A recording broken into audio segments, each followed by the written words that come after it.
It is After Dark. Scheduling episode is all done. Or the Strength of Schedule episode. We had some Bills news updates on another. I was upstairs making these old fashions for us that we are using a 3-chord. And I forget what nut syrup I put in. The bottle was unmarked. It's never going to not be unsettling to me that you use that verbiage. You did mention casually to Jessica upstairs while I was making these that you got stabbed. Yes. Can we get into that? I mean, it's after dark. It was once in high school, and we were just digging around my friend's backyard, and a small pocket knife, luckily for me, got lodged into a rib, like directly into the rib bone. Like, if anybody's familiar, like, just feel your own rib cage for a second. It's very thin there. But if you can Not on you in high school. No, not on me in high school. But if you can think about how thin that skin is there, if you manage to slip in between a rib, you're in a lot of trouble. But if it just hits the bone and gets stuck, you're all right. It turns out it's not that catastrophic. It was just really unsettling when you look down and it's like, because it was an accident. It was a guy with a thing in his hand, and you both turn, and it's like, got me. And you turn and look down, and it's just in there, and he's no longer holding it. And then it's like, all right, everybody, nobody move. Everybody just stop for a second. Let's think about this. Was it like getting the knife out of Will Ferrell's leg in Talladega Nights? Kind of. Like, there was just like a moment of silence where everyone just looked at it. And it's like, oh, well, that's a thing. Let's just all take a deep breath here, and then you deal with it. You just gotta, all right. And then they're like, well, we're going to pull it out. I was like, no, we're definitely not doing that. And they're like, well, we can't take you to the emergency room if you don't have it. And I was like, no. So finally they pull it out, and it didn't start squirting blood or anything crazy because they hadn't, again, it was just in the bone right here in like the rib cage, like right here. And what happens is you find out that, like, okay, you hold a piece of gauze on it for long enough, and then you get wine drunk on some Carlo Rossi, like the big glass wine jug, and you find out that it just kind of goes away on its own. Like, that's one of those things. I got lucky. I'm one of the few people who gets stabbed and doesn't actually have to go to the hospital. Mm-hmm. Although I don't know that. There's probably hundreds of people who get stabbed out there every day and don't go. They're like, half of them are John Rambo. Yeah. Chris, it's Rockpile After Dark, and I have a topic for you. We each have a topic that involves the same thing. Making fun of something. Well, but it all comes down to hate, right? Like, it all comes down to hate. Now, there are things, like, and this whole thing starts, first of all, you had some thoughts earlier today, but for me, it really started with this okay. Ryan Lasel, Rock Sports Network, was here in studio with us last week. You all saw him. You all heard him. That's wonderful. He sends me this thing in our group chat about, like, well, what is this? He sends me an article in our group chat, and it's literally just a GQ story from Dave Matthews Band, or Dave Matthews of Dave Matthews Band. Culture, the Dave Matthews Guide to Living and Dying. If there's anyone I need to hear less from, it's Dave Matthews. He's one of the most hateable people on earth, or at least his music and his band and just musically, they're great. Their drummer is one of the best on earth. He is widely regarded as one of the best professional drummers in the business. Their saxophone player was amazing before his passing. They have musically been incredible. It was their first 2 albums, and then that was it. It's him that sucks. It's Dave Matthews, who is one of the most hateable people on earth. Everyone goes, well, he writes these songs. You listen to those songs, they're creepy as hell when you look at the lyrics. It's like, oh, so that guy's a stalker. Oh, that doesn't make any sense. This sounds like the stoned ramblings of a madman. And then you go see them live. And it's just some guy high out of his mind with no shoes on, babbling, and then they play a song for 8 minutes that you go, wait a minute, is this still the same song? Ah, fuck, it's not over. When is the next song get here? I can't do it, Chris. There's some of his lyrics. Oh, let me see. Yep. I say my hell is the closet. I'm stuck inside, can't see the light, and my heaven is a nice house in the sky. Got central heating, and I'm all right. What is that? That's one of their hits. So much to say. Awesome lyrics there, Dave Matthews. Just, I could sit here and give you guys a half hour on why he sucks, but there's not enough time. It's like, for as much as I make fun of the boss, he's right there. Dave Matthews is right there in terms of my ability to mock him. It's just hate, right? And then Ryan's trying to defend it. He goes, oh, this guy is like, his people were happy. They were dancing. I don't feel responsible for why people liked us, but I do feel good that we put joy in the world. You know, it felt good to be honest in the music that I make, and I want to be deliberate in the music that I make, and I hope people find joy in it. Chris, creating joy. We create joy for people. Yeah. Am I Dave Matthews? Can I take my shoes off and get high and strum a guitar and just talk about nonsense? Yeah, go ahead. I'm not gonna. You know why? Because I'm not an asshole. I hate Dave Matthews. It's one of the things. I remember a college party Potter and I almost got into a fist fight over. And one of the things I said to him, he was talking about the Lily White Sessions. And I was like, I don't even know what that is. But I hate the fact that I feel like you only like Dave Matthews so that you can talk to girls about how much you like Dave Matthews. That's what I felt like all of it was. It was a bunch of puka shell nonsense. Dudes walking around listening to music that was mediocre, that they knew women liked, that they could talk to them about. That was Dave Matthews Band in a nutshell to me. Chris, am I wrong? No, I have his first two, I think, maybe first three albums. I have. Wait, you have them? Yeah. I'm going to break that shit before I leave. Wait, what? I didn't say that out loud. Yeah, his first, like, Under the Table and Dreaming, pretty good. That was like, his stuff in the mid-90s was good, and then anything after that, I can do without. So, obviously, I have a lot of hate, right? Like, I have a lot of animosity for someone who is, Chris, can we call it, clearly better than me. Yeah. Clearly better than me, but I hate him. And I feel like I can punch down on a person who is clearly above me. Yeah. When it comes to just the hierarchy of things. It's weird the way people do that. Now, Chris, to your point, when you talk about people who hate and people who have animosity about people who are clearly their betters. Yeah, well, you talking about the thing that we did? Yeah. Yeah, I don't know if you guys know this, but guys are spilling a little tea here. Watch out. What? Well, I mean, as the producer of the show, I took a 2-minute and 20-second clip of Nate Geary and I just launched it into the internet, just flipped it out into the internet, and it got 30,000 views. But there were a couple of comments from our friend Charlie Gross, and I use that term loosely, on that video, who seems to be butthurt on Nate's place within radio content creation.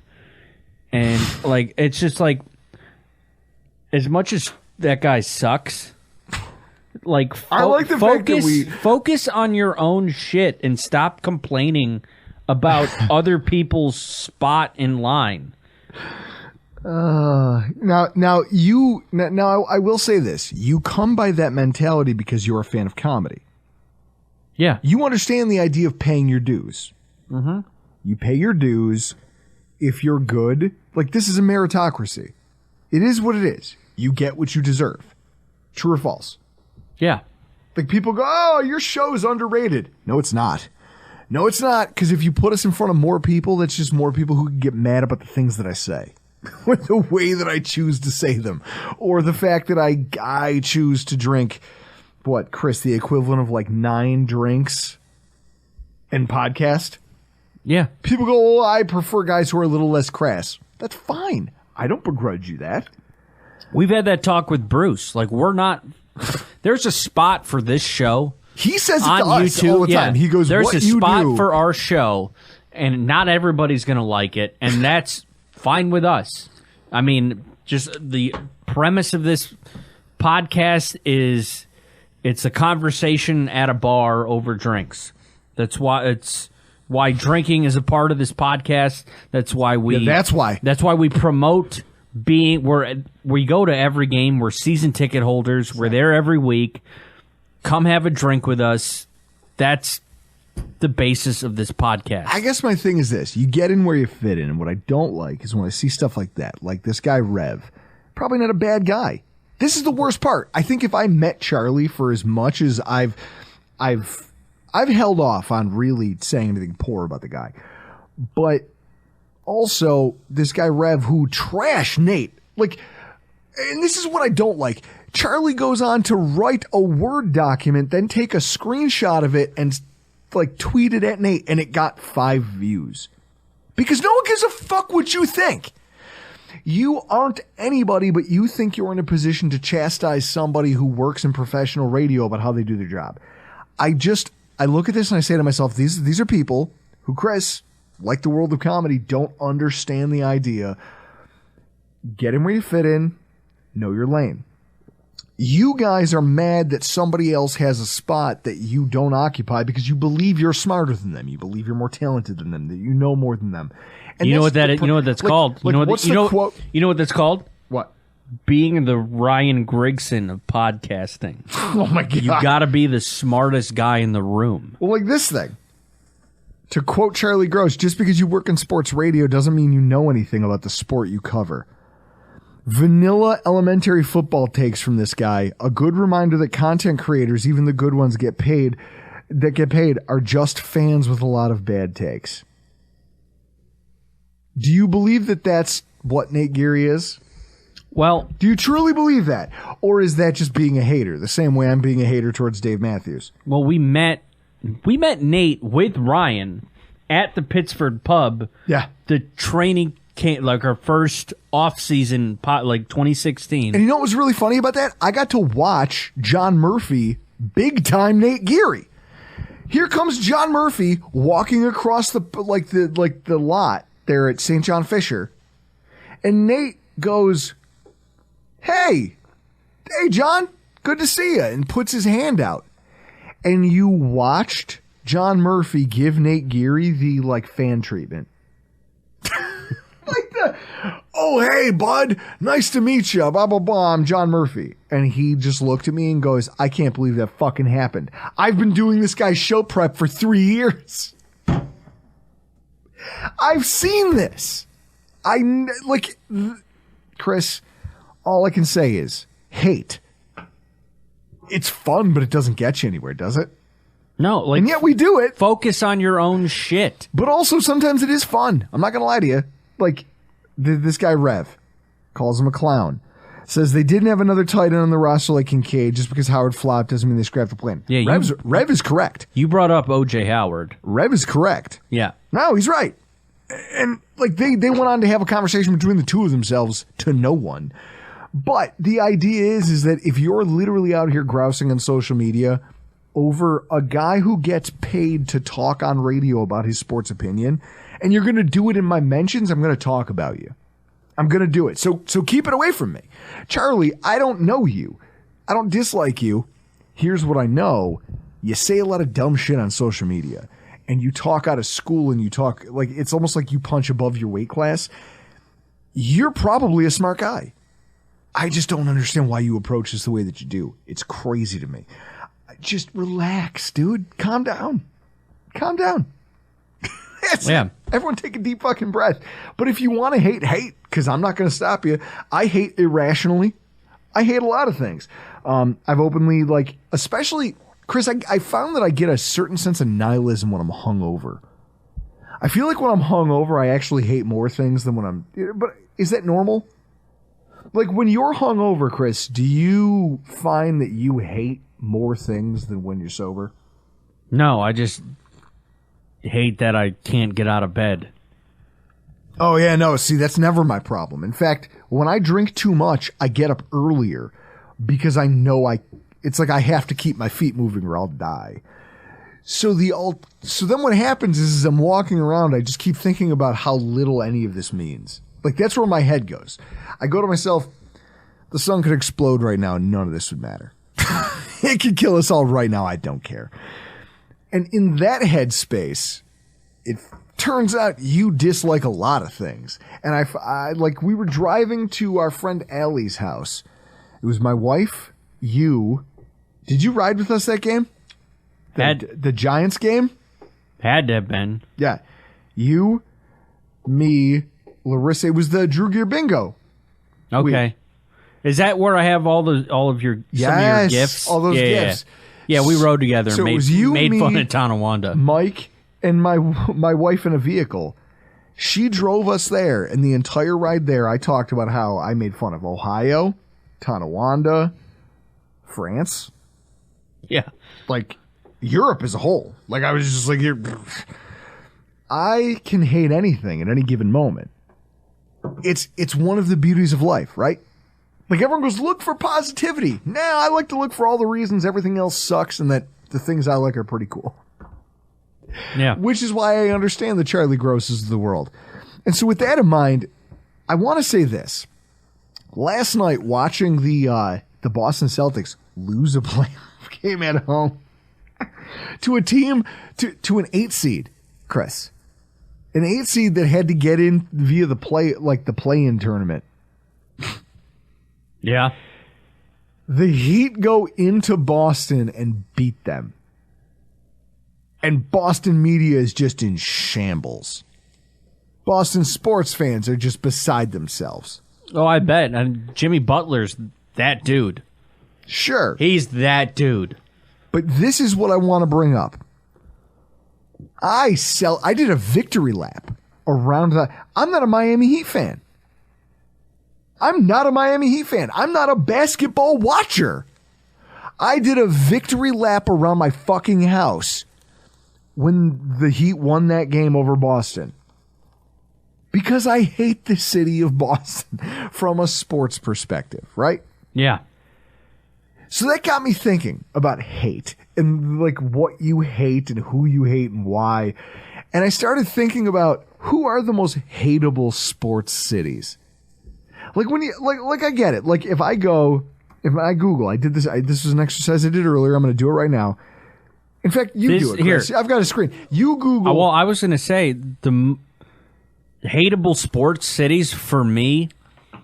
It's almost like anywhere in the South, because when you're a fan of the Sabres, a fan of the Bills, the best games are away games.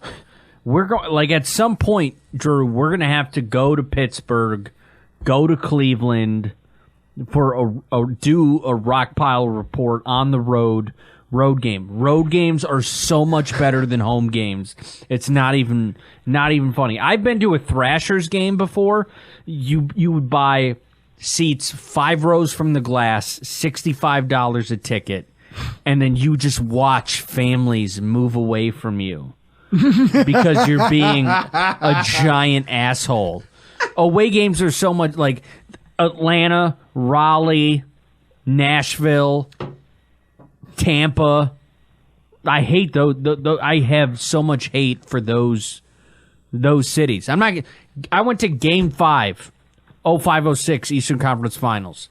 My girlfriend at the time and I drove. We'd been together like 3 weeks. And we did this trip, and we went to Raleigh for Game 5. I was mad because the arena was next to a cow farm. Maybe different this time. They may have made some upgrades in Raleigh. You could also get tickets at the box office day of the game. Your team for a playoff game. Eastern Conference Finals, Game 5. Game 5. Eastern Conference Finals. You can just walk up, get tickets at the box office. And the best part of that game was we were in the lower bowl in the corner, and anytime somebody from Buffalo just like dumped the puck in for dump and chase, Cam Ward would leave his crease, skate behind the net, stop the puck for his defenseman. There was a woman behind me every time that we dump the puck in. Boy, you better get back in that net. There's no way. There's no possible way, unless it goes off a stanchion, it's going in the net. Like, he stops it for his defenseman, and then they have control of the puck, and we don't. Are you stupid? Yes, because you're from North Carolina. So, clearly you have some axes to grind with your experience in the South as a sportsman. Oh, it's the best. Now, here's what I did. I Googled a couple different things.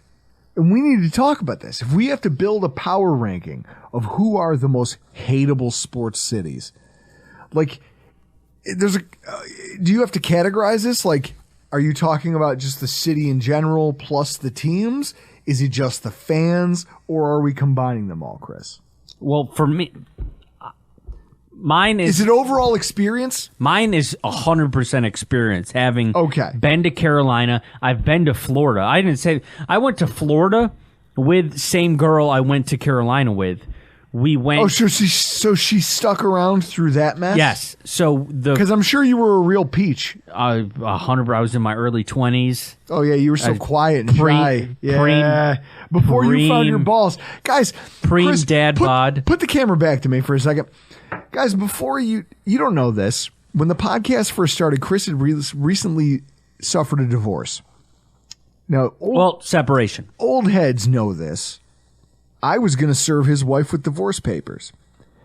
While we were sitting there doing podcasts on podcast night, he would be on Tinder. He'd be on Bumble. He'd be on like these dating apps. And he would get a girl to match with him. And he was so unconfident in himself that he would give me the phone and I would start the conversation. And then like a father with a toddler riding a bike for the first time with training wheels, I would just or without training wheels, I would just let him go and see how long it took him to crash the conversation into the rocks. Which was about 3 feet. But we went back to, she had family in Florida. So 06, 07. So you were, this was like we're still that guy. Yeah. So like spring break. So this is like, we went in like end of March, April. So it's almost NHL playoff time. We went down to Florida to visit some family of hers. And I just like looked up on the internet who Florida was playing. Ottawa's in town. You shitting me? The eventual Eastern Conference representative in the Stanley Cup in town, end of the season. Let's get tickets. Let's go. I'll never forget. We drove up to arena parking on arena grounds. Parking, and I rolled up to the parking attendant, rolled my window down, and he goes, "Oh, just follow up to that guy and he'll get you parked." Oh, how much? Oh no, it's not. No, it's free. Are you kidding me? Arena parking for the Panthers in Sunrise. It's free. No wonder your team is trash. Dude, you can't even. You don't have. Even with you don't parking. have the stones to realize that you should pay for parking. Even with, like, that's how bad they were. Is that even with free parking, they couldn't draw crowds. No, it was dead in the arena. Fucking terrible. And we had tickets and we got tickets in the bleeds. So this is what I'm thinking. I broke this down because I Googled a bunch of different things. Whether it was most hated cities, it was this. Here's how I feel. I feel like you could split this a couple ways, right? Because it has to me, it's a combination of fans, the teams involved, and also my personal experiences with them, or also just what I know about their city. Like if we were going to make a hierarchy, the top 10 would be the worst. Like 10 would be Cincinnati, because I still don't think that they deserve both a baseball team and a football team while also having Skyline Chili in the same fucking city. Oh, it's great in Cincinnati. I think if Kentucky had any balls, they would just annex that fucking city and take it from Ohio. Yeah, they could, but they're football, baseball, and they have an ECHL hockey team. That arena, all three right in a row next to each other. Baseball, football, and hockey. It's like, hey, guys, it's like it almost makes you think of the Ron Swanson food and stuff. Hey, guys, if you want to watch sports, here's where you go to Cincinnati to do it. It's where I get my food and most of my stuff. All of it's here. It's rinsed in one spot. So, Cincinnati's out there. What else, Chris? What are some other cities that bug you? Well, mine would be cities? like Fort Lauderdale, Sunrise, Raleigh. Okay, so that gets us Atlanta. to 7, 8. Atlanta is my number one because That gets us 9, 8, Atlanta's, 7, 6. Atlanta is my. Atlanta can suck it. Atlanta can suck an egg. Dude, and here's why. No, hang on. Here's why. I know you grew up there, so you think you know all the reasons that they suck. Here's what I know. Their quarterback, Matt Ryan, had to go on Monday morning radio after they lost to the Buffalo Bills in 2017. And he had to admit that, hey, it would have been nice if there was fans in their seats in the first half because it got real loud on third downs. You could, Braves are in the playoffs. You can walk up and get tickets right at the box office.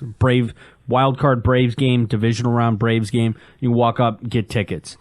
I've been to some Hawks games before. Like I went to see, it's probably on one of those frames over there, Hawks Kings. This is when they had Mike Bibby and Chris Webber.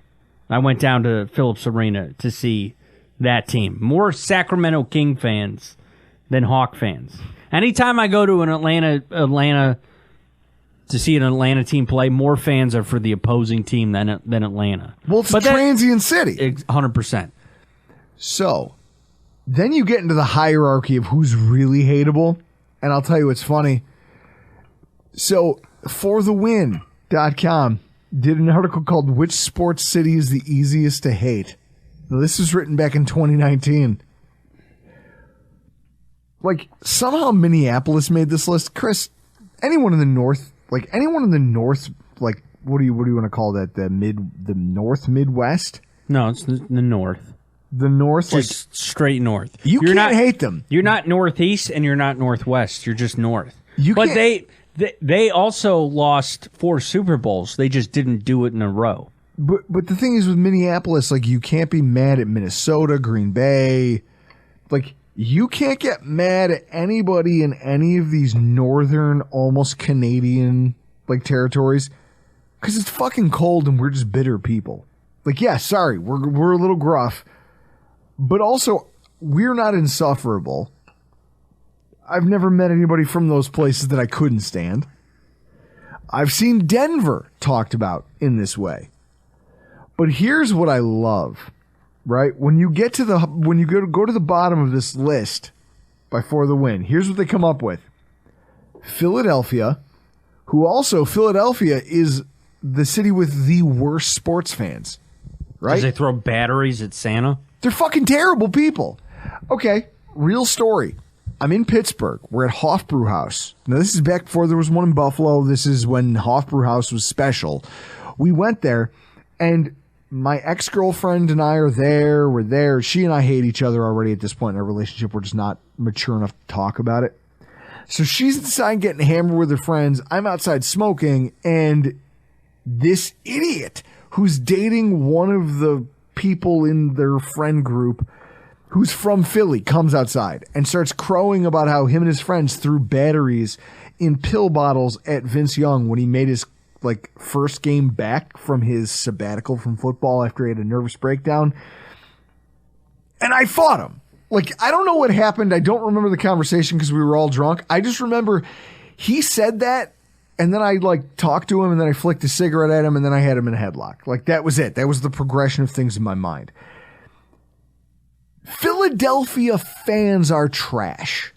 I'm sorry. If you're from Philly and you're listening to this podcast or you're listening to this YouTube live, you're not a bad person. Just most of the people you know are. Most of the people that you know are terrible people. This city, Chris, could we just tarp that whole thing over? I wish. There's also the Bay Area, which this is on the list, which I don't agree with. I think the Bay Area is fine. I'm not mad at California fans. But you know who's number one? Boston. I could see it. And when I look at this other list of top 10 cities with the worst fans, you know whose fans finish in the top 3? Boston. Now, Chris, we just got done hating on Toronto, right? Like, wasn't it fun, NHL? We'll get the punch down in Toronto. Yeah. For hockey reasons. Because it's like their NFL. True or false? Yeah, I mean, The Maple Leafs are basically the NFL football team of Toronto. Yeah, I mean, they spent, 18 years? This year was the first time they got into the second round in 18 years.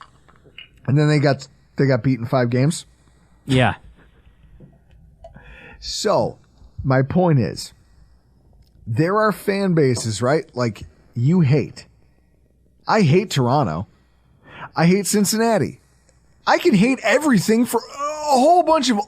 And Chris, I have justifications in my head for all the reasons I hate these places.